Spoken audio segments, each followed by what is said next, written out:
Hi, I'm Walter, I'm the Dutch mentor, and welcome back to the Smart Performance Podcast, where S stands for self-care, M for mindful growth, A for adaptive problem solving, R for rhythmic operations, T for, of course, building that thriving community, and P for performance. Today, we're going to be talking about your operating system to be successful in life, no matter where you are. You could be a leader in an organization, you can be an entrepreneur just starting out, or an entrepreneur that's been at it for 3 to 4 years that want to get to the next level. It requires an operating system. I have Ken with me. He says he's an expert, so let's find out what he knows and how you can use that and make it actionable today to get from point A to point B to point C. Ken, thank you very much for being here on the show today. Tell us a little bit about yourself. Yeah, my pleasure. This is a great show. I am a third generation entrepreneur. I have been a certified business coach and consulting since 2017, and I currently own four businesses. I've been a pastor in three different churches, wrote a book in 2023, and that's my story, and I'm sticking to it. And you sleep 2 hours a night and you have 5 kids and three dogs right after and a picket fence. Oh, that's me. And this, I love the fact that we have, the entrepreneurial spirit within me was always there. And but I got married at 19, got my first child at 22, and I do have 5 kids. I was, married and really stuck into that Monday to Friday or really irregular schedules, but getting that paycheck every 2 weeks. Although I always had that burning desire to become that entrepreneur, so I too stepped out of my regular corporate world in 2021 and went out on my own on a full-time basis. And like any journey you take as a small business operator, you have highs, you have lows, you have to be prepared for in the middle. But I do know that there are some key ingredients you need to stick to in order to create success. So that's what we're going to be talking about today. But listen, every opportunity, every solution starts with a problem, because if there's no problem, they don't need you or I. So tell us about the problem in today's society where people who want to be entrepreneurs or start out and end up failing, and why do they need a business coach? Yes, well, it is true that literally 60 to 90% of small businesses fail within their first 5 years. And there are reasons for it, to your exact point. And one of the main reasons for them is something that we all hate. It's called accountability. It's having a trainer at the gym. It's having somebody that is actually sending you reminders about a calendar appointment that you said that you were going to show up for. It's accountability. And when somebody's either starting a business or wanting to scale the business, or even at the stage of selling the business, having somebody that is not you, yourself, and I, your three favorite employees, it's somebody outside of your circle that might bring in a different perspective and even call out your blind spots. That accountability person, obviously for me, it is, being a certified coach, it's me. But even for me as a coach in my business, I have a coach. Professional athletes know this. And so, the main thing that keeps people from succeeding and will inevitably cause them to fail is that they only have their own brain to bounce ideas back and forth with. They only trust the voice within their own head. And so having accountability outside of themselves is absolutely essential. It is, 100% correct. I always say that, there's not a single athlete that goes to the World Cup or to the Olympics without having a good coach or mentor.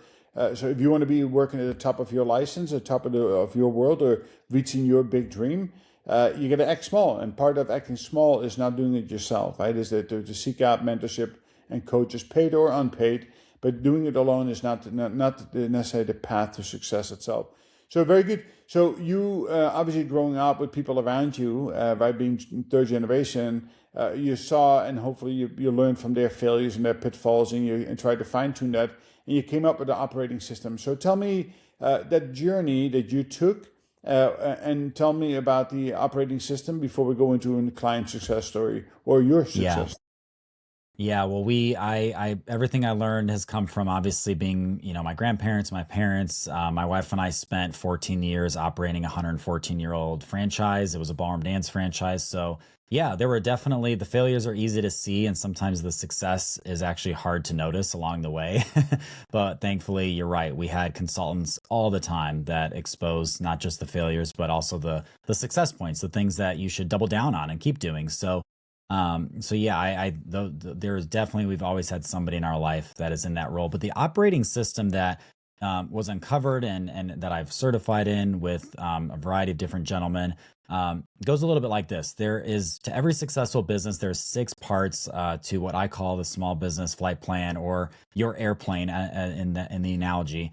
And the cockpit is like your leadership suite, and your business needs two engines to fly. It needs, a successful marketing department. It needs a functioning sales funnel, and like any great airplane, it's got to have fuel. So we need some cash flow. If you don't have cash, it's hard to keep flying. And the body of the airplane is what we would consider your management and productivity. If management and productivity is big and fat and holding you down, doesn't matter how big your engines are, sometimes the plane goes down either way. And then, of course, you have to master the last part of the airplane, which is your actual product offering, the wings of the airplane. If you don't have any wings, but you got great marketing and sales and engines thrusting you forward, but you don't offer something that they actually want, then you don't have any wings and you are inevitably going to crash the airplane. So that is what I call the small business flight plan. That's the operating system that I install for small business owners. Okay, very interesting analogy. I might have to use some of that. It is especially with aviation. So tell me a story of a client or yourself on what you found, what you put into play. How did that work out to get started? And the second part of that will be is how did you, if you have somebody who is in business but has these highs and lows, how can we regulate that and get them to the next level of operating? But start at the bottom, at the starting point. Yeah, so I love to share this story. It's one of my favorite success stories because it is from the industry that I came from. It's from the ballroom world, and this franchise, the specific local franchise I'm referring to, it had been in business, I believe, 27 years at the point that my wife and I jumped into it, and it was doing about $300,000 in revenue. There was 4 or 5 employees, and essentially, it was a lot of turnover of staff. Like the average retention for staff was 2 years or less. Which for dance teachers, if you have to teach somebody to dance and teach them to sell, it takes about 2 years to do that anyway. So we weren't profiting off any employees that ended up working for us. And clients, as you can imagine, because of that, when staff leave, clients leave because they trust and know and like the staff member they had, and then sayonara to the staff, then sayonara to the actual client. And so it was just this revolving door business that wasn't really getting any traction. And although it was a luxury business model and a luxury product offering, very novel, the ballroom world, there wasn't a lot of actual systems. There wasn't actually a lot of processes or frameworks or any predictability to the business. And so the first thing that we did is, I'll tell you the results from it in a second, but we installed what I had just, communicated. We had discovered and installed these 6 different parts into the business, not all at once, but we spent about 3 to 4 months in every single part of that business, reinventing things and optimizing things. And inevitably through COVID, actually, we helped them open up another location in a completely different state. So they got 2 businesses in 2 different states. And we helped them go from 300,000 to 1.9 million through COVID and all the craziness that we know that brought about.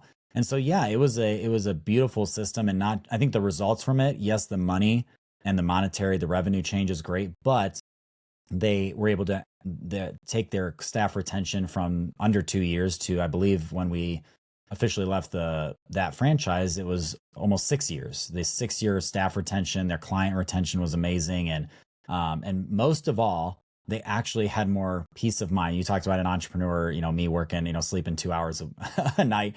They actually got time and peace of mind back. And just the reason they got into business was to have a certain lifestyle. And they finally got to step into that after literally decades of just working the mom and pop stressful, constantly chaos type of business model. Okay, so that sounds good, right? And I think we all would love to buy into that. I would love to take my business from point A to B, C, and D.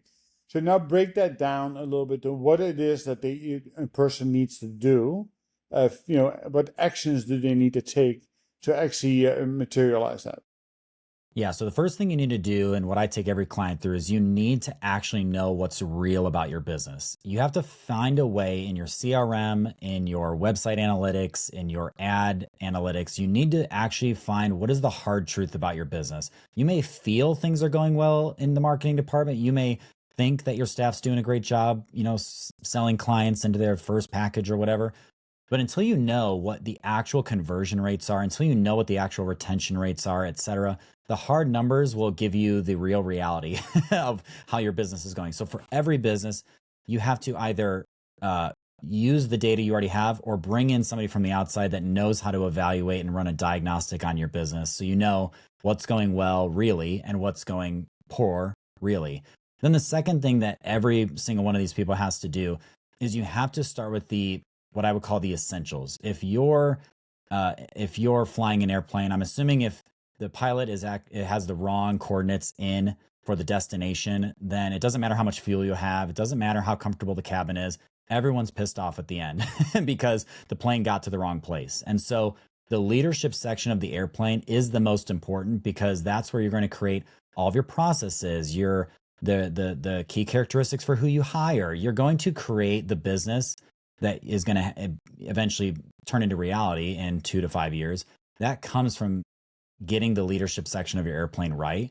And of course, everything after that, I'm not saying that it's the third step is the least important, but naturally what follows suit is, of course, getting your ads right, getting your marketing and your sales processes right, and establishing some type of management system that actually tracks productivity. Imagine that. You actually know if people are being productive or not, and if you should fire them or promote them. And so tangibly measuring your business and getting your diagnostic, getting the leadership section right, and then actually creating and following that up with systems and processes.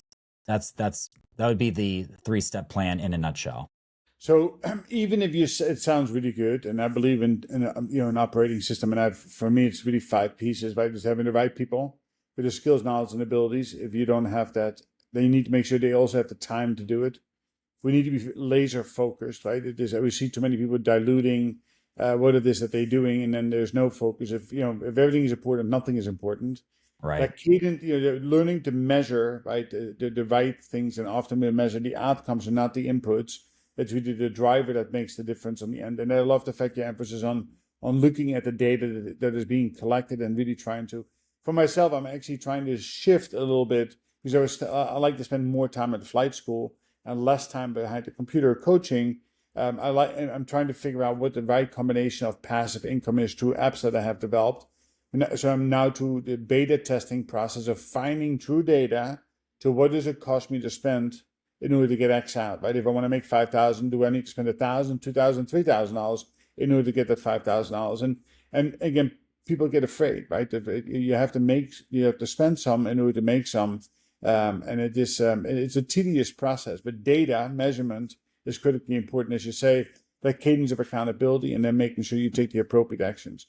So, with that said, you have an operating system that you are utilizing. Let's say somebody is doing okay, right? They're making somewhere between $100,000 and $250,000 of revenue in a one or 2, 3 person business, but they want to now scale it. They want to get bigger. They want to expand it.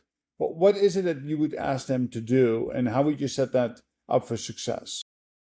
Yeah. So one of the things that I think in that stage in business, which I still consider the startup phase, even if you've been in business 10 years, if you haven't yet eclipsed that 200K, more like 300K type of mark, to me, you're still a startup. And what that means is you're probably relying mostly on your warm audience. So the thing that people struggle with at that point in time is either they have one of 2 problems. They have either too many offers and they're diluting the potential of all of their offers by offering literally a grocery store aisle type of offering, and they're missing out on the scalability of any one offer. Or the other aspect of it is they have literally only one offer and they're missing out on expanding their market, expanding their market share and acquiring more market share. So the main thing that I say in that startup phase that you have to get right, if you're looking to scale, if you've stabilized yourself in that 100 to 200K range and you're not, ebbing back and forth between nothing and a lot, you're not going from feast to famine, you have a stable, sustained business. The scaling part comes into, we have to reevaluate what the offering is and the target audience that's going to be not only interested, but salivating over that offer. And we have to do all we can to make sure we don't distract them from it, but we also don't close them off from it either. So we can't offer too much, but we also can't close them out by not offering the full package of what they're really desiring. Yeah, and then I would couple to that, you do not devalue yourself in the process itself, right? You don't undersell yourself. It's often It's a funny little thing that if you offer something at $100 or $500, then people much rather buy it at $500 than $100 because they think you're better than it. So trust has a lot to do with it. Listen, Yes. it's a really interesting conversation. We can go a million different ways with it. But again, the key takeaway here is that if you don't have an operating system, you're most likely going to be falling into that category of 20 to 30% that make it, meaning 70 to 80% who do not make it. Ken, where can people find you to have a follow-up conversation? Because obviously we both believe in getting good mentorship and coaching along the way that helps you set up a successful career to whatever it is you want to do. Yeah, so I made it super easy. Go to kennethcoaches.com. I've got a whole free resources section on how to generate your first or your next $100,000 in revenue on there. And there's also a link to book a call. So you just go to kennethcoaches.com and it is all on there. Very good. As you can see me rocking back and forth a little bit, by the way, I have a 10-month-old, very large Great Dane. As you can, she's getting out. Oh, baby. She Wow, is. she's beautiful. She is. She always wants to be part of the show over here, or the show. You're going to have to wait a little bit. Ken, thank you very much for being on the show today. I think it was very insightful, very useful. And again, it is the basics that people tend to skip.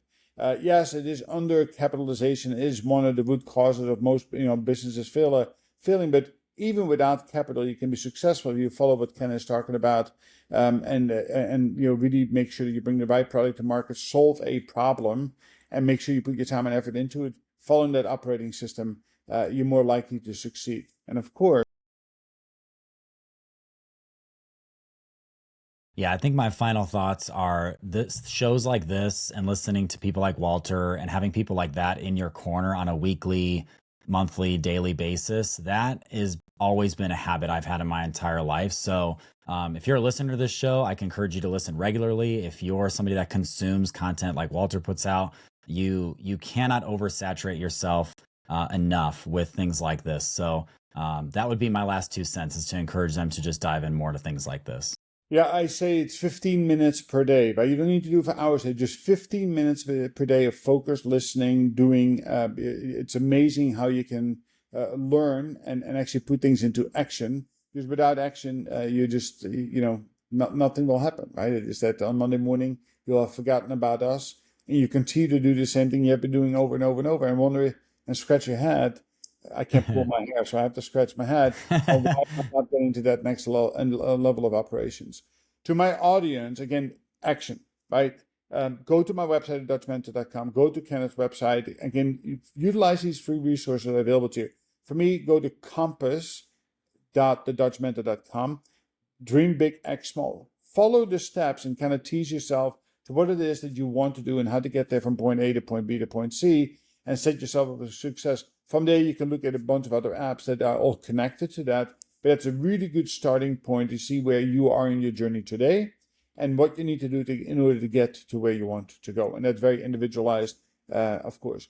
Thank you very much for listening. Come back. We'll post the show at least once or twice a week. And there's about 100 episodes out there. And I promise you, every single one of them, 15 minutes per day. You two will be whatever it is you want to be. Ken, thank you very much for joining me today. And enjoy the rest of your summer. Yes, thank you, Walter. Appreciate it.